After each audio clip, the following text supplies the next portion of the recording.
நம்ம கஷ்டப்படும்போது நம்மளுக்கு யாராவது உதவி செஞ்சாங்கன்னா நம்ம வந்து எல்லார்கிட்டையும் போய் சொல்லுவோம், நான் கஷ்டப்படும்போது இவங்க தான் எனக்கு உதவி செஞ்சாங்க அப்படின்னு சொல்லிட்டு அவங்கள வந்து நம்ம மேன்மை பாராட்டி பேசுவோம். இதே மாதிரி நம்மளோட வாழ்க்கையில் நம்ம என்னென்னமோ சூழ்நிலைகளை கடந்து வந்திருக்கோம், பயங்கர கஷ்டங்களை, வியாதிகளை, பிரச்சனைகளை கடந்து வந்திருக்கோம்.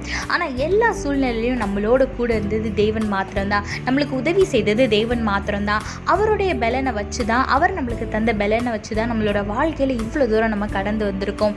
ஸோ நம்ம வந்து என்ன பண்ணணும், எல்லார் இடத்துலையும் வந்து நம்ம தேவனை மேன்மை பாராட்டி பேசணும். அவர் நம்மளோட வாழ்க்கையில் என்னெல்லாம் செய்தாரோ அதெல்லாம் சொல்லி தேவனை வந்து நம்ம மேன்மை பாராட்டணும்.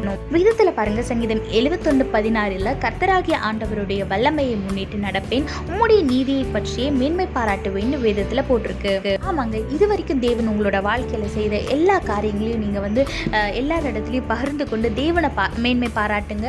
கர்த்தர் நிச்சயமாக உங்களை ஆசீர்வதிப்பார். கர்த்தர் உங்களோடு கூட இருந்து உங்களை ஆசீர்வதித்து உங்களை பாதுகாத்து உங்களை வழி நடத்துவாராக. ஆமென்.